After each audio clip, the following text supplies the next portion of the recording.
Kumusta? Welcome to the Aruga Show, protecting the Filipino family from woke ideology. At kung ngayon lang kayo nakinig or nakapanood ng podcast na ito, please, you know the drill, subscribe, and kung sa YouTube ka, pakipindot na rin ng like button and yung bell para may notification ka kung may bago tayong video na inilabas. Paki-subscribe na rin sa The J. Aruga Show Facebook page and yung bago nating project, The Sentinel PH Facebook page. Dahil dito ako nagre-release ng mga bagong videos araw-araw on top of our Spotify, Apple Podcast, and YouTube channel. Ano ang pag-uusapan natin today? There is a very interesting video that I would like to show you guys. Kilala niyo ba tong taong ito? So ito si Richard Dawkins and let's listen to what he's got to say. I was slightly horrified to hear that Ramadan is being promoted instead. I do think that we are culturally a Christian country. I call myself a cultural Christian. I'm not a believer, but there's a distinction between being a believing Christian and being a cultural Christian. And so, I love hymns and Christmas carols, and I sort of feel at home in the Christian ethos. I feel that we are a Christian country in that sense. It's true that statistically the number of people who actually believe in Christianity is going down, and I'm happy with that. But I would not be happy if, for example, we lost all our cathedrals and our beautiful parish churches. So I count myself a cultural Christian. I think it wouldn't matter if we substituted any alternative religion. That would be truly dreadful. All right, sino tong tao na to? Sa mga hindi nakakilala, siya si Richard Dawkins, sikat na atheist, isa sa mga four horsemen of the new atheist movement na tinatawag. Kasama niya dito sina Sam Harris, Daniel Dennett, and the late Christopher Hitchens. So, sikat sila nung early 2000s. And nabasa ko pa nga ang aklat niya na The God Delusion. Bestseller na aklat. Nung nabasa ko yung The God Delusion, theist na ako nun. And medyo binasa ko na lang ito para malaman kung anong sinasabi ng kabilang panig. Pero nung time na yon, theist na ako. Ang madalas ko nang panoorin sa YouTube ay kung paano sila pulbusin ni William Lane Craig. So lahat ng apat na four horsemen of the new atheist movement ay nakadebate ni Dr. William Lane Craig. And the God Delusion, nung binasa ko ito, may mga na-spot ako na inconsistencies sa philosophy. I really think na si Dawkins should have just stayed sa kanyang forte, which is evolutional biology. Medyo hindi niya forte ang philosophy.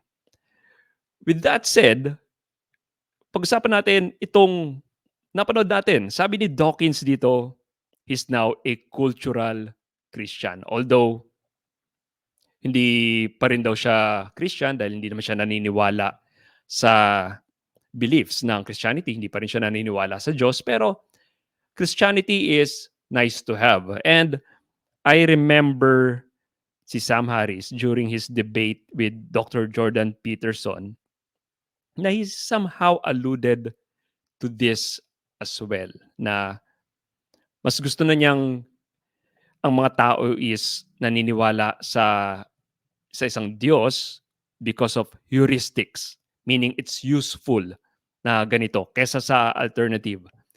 And si Dr. Dawkins ay ito rin sinasabi niya. He identifies as a cultural Christian. Medyo may weird lang dun sa sinabi niya na masaya siya na bumababa ang church attendance dahil I think sinasabi niya na medyo nagiging atheist na yung mga tao, kaya bumababa ang church attendance, pero nagagandahan pa rin siya sa mga cathedrals. And ito yung binibring to the table ng Christianity. Yung tatlong transcendentals. Truth, goodness, and beauty.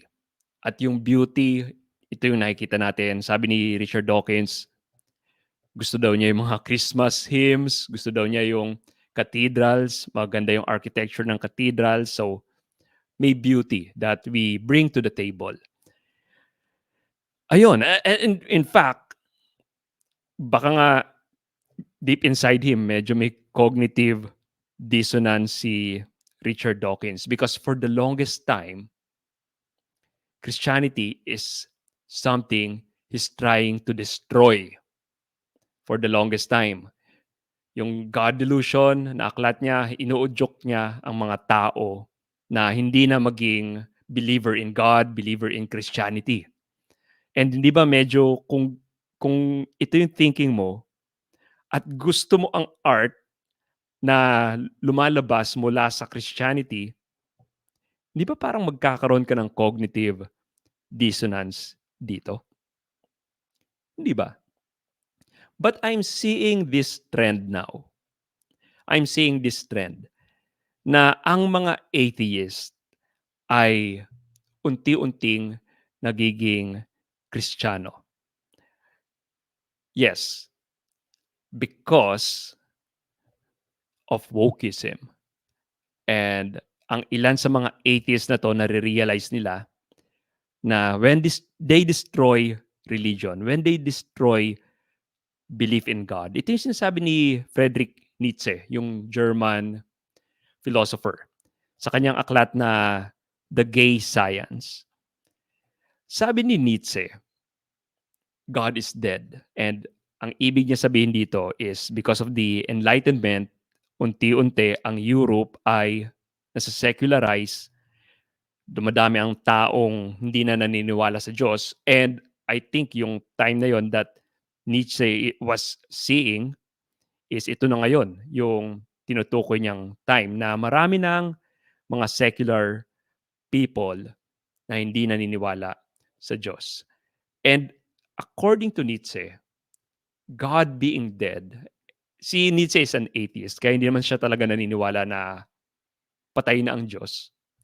Or gaya ng isang philosopher din na nagsabi na natutulog ang Diyos. So ang pangalan ng philosopher na yon ay si Gary V. So ang gusto lang sabihin ni Nietzsche is kapag nawala ang Diyos, mapupunta sa nihilism ang mga tao. Mawawala ng reason for meaning ang mga tao. And the danger here is hindi naman sa magiging walang Diyos lang mga tao. What will happen when they become nihilist is maghanap sila ng alternate meaning na ipapalit nila sa God-sized hole na tinanggal nila sa buhay nila. And yan ngayon ang nakikita natin sa wokeism. Dahil maraming mga tao na walang meaning ang buhay nila, naghanap sila ng cause to give purpose to their life, at ang nakita lang cause is wokeism. At itong mga atheists na to, si Richard Dawkins, kamakailan lang, he got into trouble sa gender ideology crowd. In fact, nung nag-post siya sa Twitter na about criticizing that men and women cannot be interchangeable, it's a biological reality, natanggal ang kanyang humanitarian award. May isang award-giving body na nag-pull out ng kanyang humanitarian award.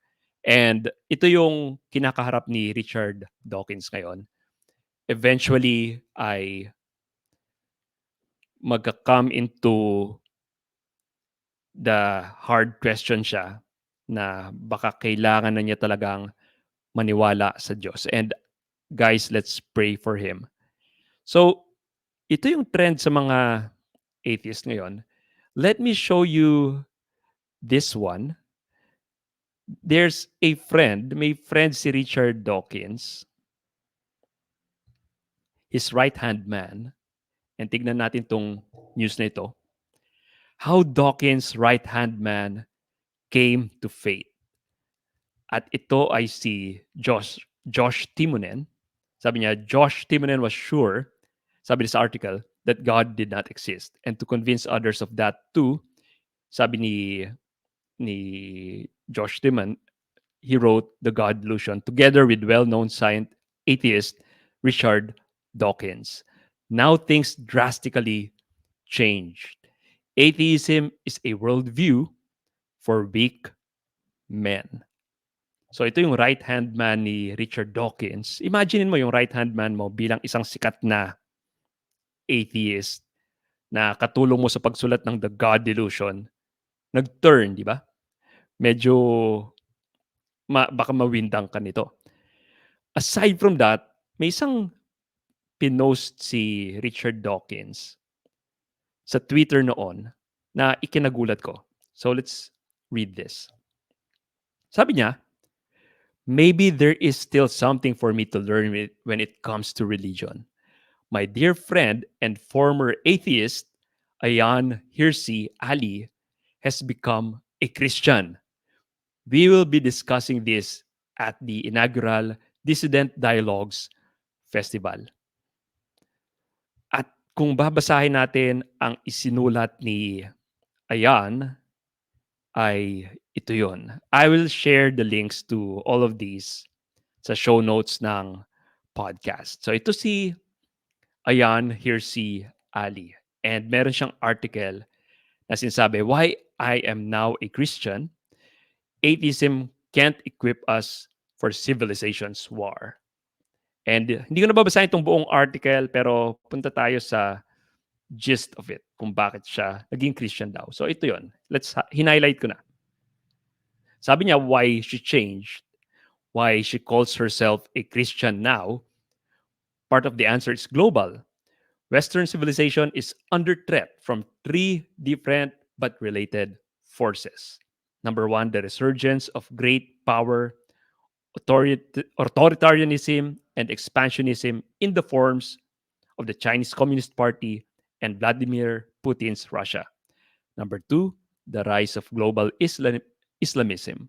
And number three, which threatens to mobilize the vast population against the West.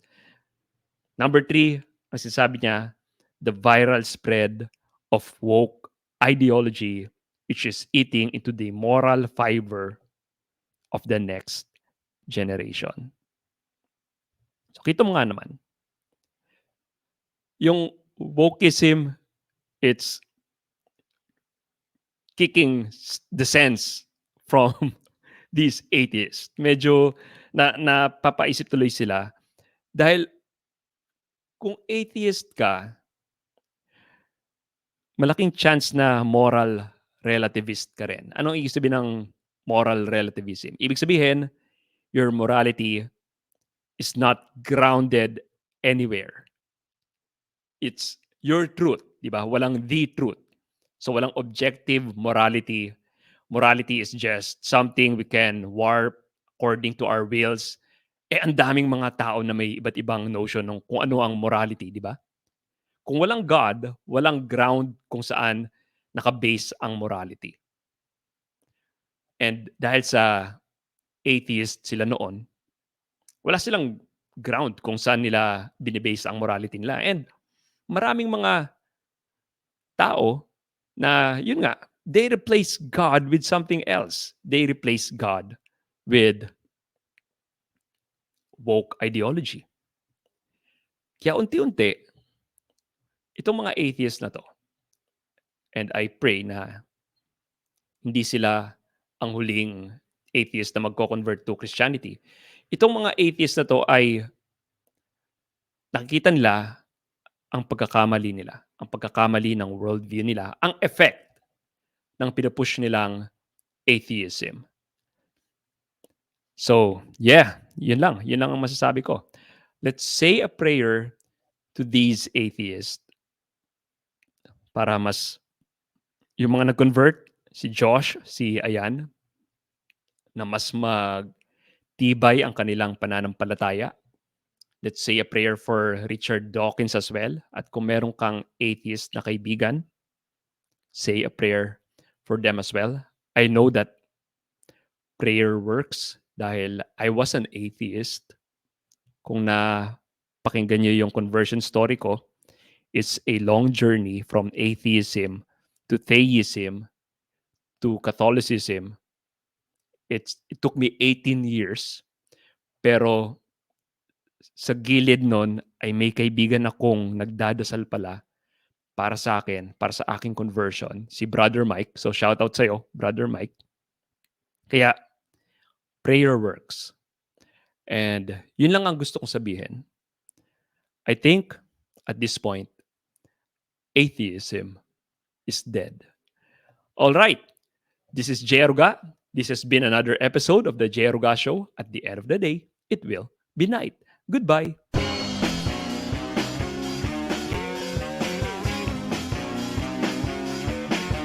Hi, this is Jay Aruga of the Jay Aruga Show. If you like what you just saw, please consider subscribing and smash that like button. We'll need all of your help to take back the culture from this ideological colonization of the West. Thank you.